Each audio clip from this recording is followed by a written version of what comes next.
Agus tali nैजिस्नि सालमारि कक्ति सालो बिलुनिया college स्क्वायरनि अग्निबिना community hello केफेक मानिनो केबिंगै काisa कगलाम पान्दा संसजाका doctor Shyama Prasad माल्टीपार्पास cooperative society limited नि लुआजि मुंबाई तिनाव सालो केफेक मानिनो केबिंगै कगलाम पान्दा संसजाका पान्दावो मानजाखा सोसाइटी नि कासको तै एंटी ड्रग स्क्वायर कमिटी नि आदं मिहिर भट्टाचार्य सालग्राबाय हांखनि कचाम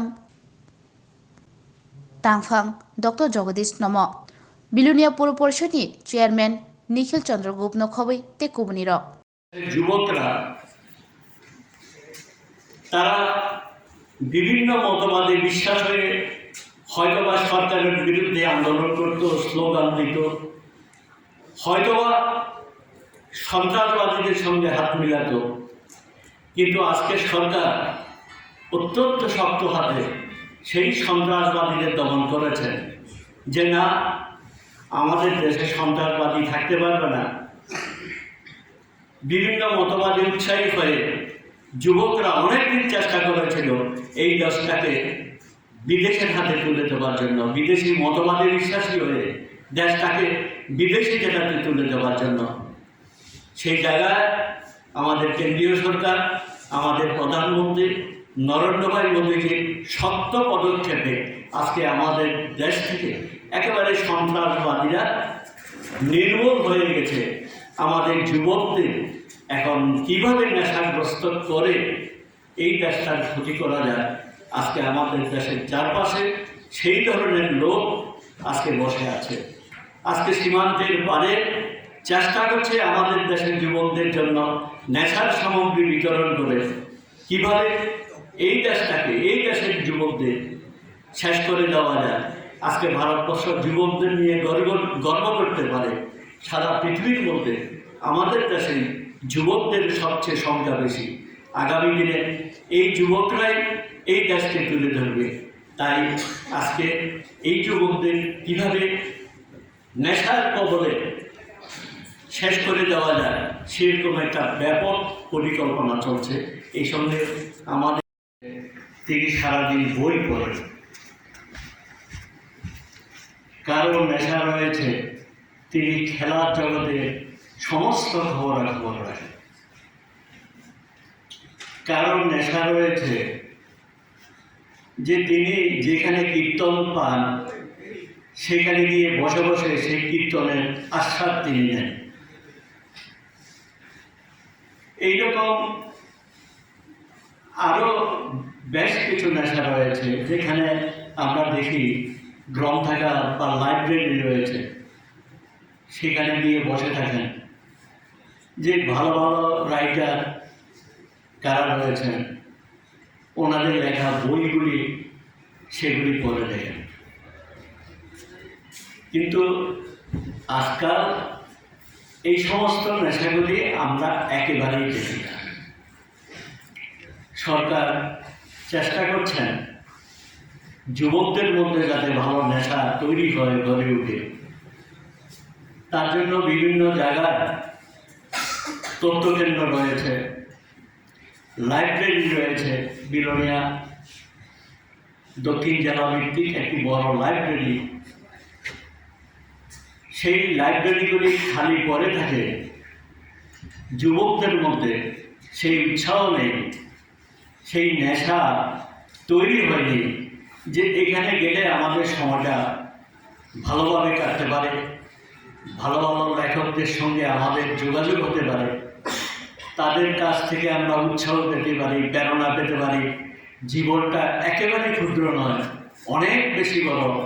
জীবনে অনেক কিছু পাওয়ার রয়েছে, এটাই আমাদের শেষ সময় নয়। তার বিশেষত যুব সমাজের প্রবণতা নেই। সরকার ইন্ডোর স্টেডিয়াম বানিয়েছেন, খেলার মাঠ বানিয়েছেন, সেখানে যুবকরা খেলবে। আমরা বা আমাদের মতো যারা বয়স্ক লোক সেখানে বসে বসে তাদের খেলা দেখবে, তাদের মনোরঞ্জন হবে, তাদের সময়টা কাটবে। এইরকম অবস্থা নেই। অর্থাৎ খেলার মাঠ পড়ে আছে, যুবকরা খেলার মাঠে যাবে না, স্টেডিয়াম পড়ে আছে, সেখানে দিনের বেলায় কাউকে দেখা যায় না, কিন্তু রাতের বেলা অন্ধকারে যাওয়ার জন্য তাদের প্রবণতা দিন দিন বাড়ছে। আজকে যারা সদ্য যুবক, যাদের গায়ে এখনো বল রয়েছে, তারা সেই প্রভাবটা খাটিয়ে সেখানে সময়টা কাটাচ্ছে, কিন্তু দুদিন বাদেই আরেকটা যুবক এসে তার জায়গাটা দখল করে নেবে, তাকে দূরে সরে যেতে হবে, এই ভাবনাটা তাদের মধ্যে নেই। তা আমাদের আজকে এই মঞ্চে বিভিন্ন বক্তা এই নেশার কুফল সম্পর্কে অনেক কথাই বলেছেন। আমরা আমাদের বাড়ি ঘুরে, আমাদের পাশের বাড়ি, আমাদের বন্ধু বান্ধব তাদের নেশা করতে দেখি, কি করুণ অবস্থা, কি অবস্থা সেটা আমরা সকলেই ভালোভাবে জানি। কিন্তু তারপরেও কেন সোদের মতো নেশার কবলে সবাই দৌড়ে যাচ্ছে, সেটা আজকের সমাজের গবেষণার বিষয়। কেন যুব সমাজের মধ্যে এই কুনেশার প্রতি প্রবণতা বেড়ে গেছে? বা এডিকশন, সেটা একটা রোগ। আমরা যেরকম চিকিৎসা বিজ্ঞানে বিভিন্ন রোগ আমরা পেয়ে থাকি, যেগুলো কিছু হয়তো ব্যাকটেরিয়া দিয়ে হয়, কিছু ভাইরাস দিয়ে হয়, কিছু বিভিন্ন আমাদের যে পরিবেশের মধ্যে পরিবর্তনের ফলে হয়ে থাকে। সেরকমভাবে এই যে নেশা, সেটাও কিন্তু একটা রোগ, এবং সেই রোগটা এখনকার দিনে একদম সর্বসম্মতভাবে স্বীকৃত একটা সাইকোনিউরোটিক ডিজিজ। অর্থাৎ এটা মানসিক এবং নার্ভ বা স্নায়ুতন্ত্রকে এফেক্ট করে এরকম একটা রোগ। যে রোগটা ক্রনিক আমরা বলি, আমরাকে ক্রনিক এবং অ্যাকিউট দুই রকমের রোগ পাই আমরা। যে সকল রোগ এক্ষুনি হলো, খুব স্বল্প সময়ের মধ্যে হয়েছে এবং স্বল্প সময়ের মধ্যে বিভিন্ন প্রকারের যে লক্ষণগুলো, উপসর্গগুলো দেখায়, সেগুলোকে আমরা চিকিৎসা করি বা খুব দ্রুত সেটা আমার চিকিৎসা হয়ে যায়, সেগুলোকে বলা হয় অ্যাকিউট। এবং এগুলি দীর্ঘমেয়াদী, যেমন ক্যান্সার আছে আমাদের, অথবা আমাদের হেপাটাইটিস আছে, এরকম রোগগুলো যেগুলো দীর্ঘমেয়াদী। এবং এই নেশার যে রোগটা নিউরোসাইকোটিক বা সাইকোনিউরোটিক যে ডিজিজ, সেই ডিজিজটা কিন্তু ক্রনিক, অর্থাৎ দীর্ঘস্থায়ী। এটাতে হয় কি, আমাদের যে মস্তিষ্ক, সে মস্তিষ্ক কিন্তু আজ থেকে কোটি কোটি বছর হচ্ছে, শত কোটি বছর আগে যখন পৃথিবী সৃষ্টি হয়েছিল, তখন জীবের যে সঞ্চার, আমাদের প্রাণের যে সঞ্চার হয়েছিল, সেটা হয়েছিল জলে। তার পরবর্তী সময় জলের থেকে এই যে জীব বা জীবাণু, তারা আমাদের স্থলে আসতে শুরু করলো। উদ্দেশ্য ছিল এই যে বাঁচার জন্য বিভিন্ন রসদ সংগ্রহ করা, বিভিন্ন ইনফরমেশন সংগ্রহ করা, এবং সেগুলোকে কিভাবে প্রতিফলিত করে নিজেরা বাঁচতে পারে সেটাই শুধু সংগ্রহ করা। এবং সেই সময় তাদের যে ব্রেইন যেটা ছিল, সেটা ছিল আন্ডার ডেভেলপড। পরিবর্তনের মাঝে সেটা সৃষ্টি হলো, তারপরে হলো সরীসৃপ জাতীয় বা রেপটাইল, এরপরে আমরা উন্নত যে ব্রেইন যেটা আমরা বলে থাকি, সেই ব্রেইন সৃষ্টি হলো, যেটা হলো আমাদের এখন বর্তমান মানবের শরীরের মধ্যে সবচেয়ে উন্নত মানের যে ব্রেইন সেটা। কিন্তু এটার মধ্যেও আমাদের কিছু পরিবর্তন ঘটে। আমরা নার্ভের মধ্যে কিছু নিউরোট্রান্সমিটার বলে কিছু ব্যাপার থেকে থাকে। যখন কোনো ঘটনা আমাদের শরীরের মধ্যে ঘটে, তখন আমাদের ব্রেইনের মধ্যে যে লিম্বিক সিস্টেম আছে, সেখানের মধ্যে এগুলোর মেমোরি হিসাবে থাকে, সেখানের মধ্যে মেমোরি হিসাবে জমা থাকে। তো যখনই আমাদের শরীরের মধ্যে এমন কোনো ভালো জিনিস হয় বা আমরা একটা ভালো কিছু করি, বিশেষ করে আমরা যে রিওয়ার্ড, আমরা কোনো প্রশংসা যদি কেউ করে বা ভালো কিছু বলে বা কোনো পুরস্কৃত করে, তখন সেটার যে আমাদের শরীরের মধ্যে যে প্রশান্তি আসে, তৃপ্তি আসে, সেই তৃপ্তিটা কিন্তু আমার ব্রেইনের মধ্যে এই লিম্বিক সিস্টেমের মধ্যে সেটা জমা থাকে, মেমোরি হিসাবে জমা থাকে। এবং পরবর্তী সময় সবসময় এই মেমোরি সেন্টার সবসময় আমাদেরকে স্টিমুলেট করে ওই জিনিসটা পাওয়ার জন্য। যে সেরকমভাবে যখন কোনো নেশা জাতীয় দ্রব্য গ্রহণ করা হয়, শরীরের মধ্যে এই পরিবর্তনটা ঘটে। বিশেষ করে ডোপামিন নামক এক প্রকারের পদার্থ তৈরি হয়, যেটা আমাদের শরীরের মধ্যে এই যে আমাদের একটা প্রশান্তি, প্লেজার বা আত্মতৃপ্তি এবং আমার ভালো এটা কিন্তু এটা সৃষ্টি করে এবং সেটা আমার মেমোরির মধ্যে থাকে। এই সময় কোনো সময় সেজন্য সবসময় আমার ব্রেইন সবসময় চাইলে বা এই লিম্বিক সিস্টেম সবসময় বলবো ওই রকম জিনিসটা যেটা দিয়ে আমরা ভালো অনুভব করেছিলাম সেটা যাতে আমরা আবার ফেরত পাই। দেখছেন, আমাদেরকে সেটা বলে দেওয়ার কোনো প্রয়োজন হয় না সেটা কিভাবে আমাদের সমাজকে ধ্বংস করছে। প্রথমে আমরা বলবো যে দেহটাকে নষ্ট করে দেয়, মনটাকে নষ্ট করে দেয়। আমাদের দেশের মধ্যে যে লোকটা আমাদেরকে বিভিন্ন প্রকারে সাহায্য করতে পারতো, দেশের উন্নতির জন্য কাজ করতে পারতো, ধীরে ধীরে দেখা যায় সে আমাদের দেশের ক্ষতি করার জন্য সচেষ্ট থাকে। দ্বিতীয়ত আমরা বলবো যে তার শারীরিক মানসিক এটার পরেও যেটা হয় অর্থনৈতিক, আর্থিক দিক দিয়ে এই যে নেশাজাতীয় দ্রব্যগুলো সেগুলো ক্রয় করতে গিয়ে কিন্তু সে একজন ব্যক্তি প্রথমে সর্বশান্ত হয়ে পড়ে, পরবর্তী সময় আমাদের যে একটা পরিবার ধ্বংস হয়ে যাচ্ছে, তার আর্থিক বুনিয়াদ যেটা সেটা ধ্বংসপ্রাপ্ত হচ্ছে এবং সেজন্য তাদের যে ভালো কাজ করার জন্য যে অর্থের ব্যয় সেটাকে কিন্তু তারা করতে পারছে না, যার জন্য তার নিজস্ব এই অপব্যয়ের মধ্যে তার আর্থিক যে খরচ হয় তার জন্য তার পরিবারের উন্নতি গল্পে যেগুলো করা সেগুলো করতে পারছে না এবং ধীরে ধীরে সে পরিবারটা কিন্তু আমাদের শিক্ষা দীক্ষা বা অন্যান্য কাজকর্মে সব কিছুতে কিন্তু পিছিয়ে পড়ে।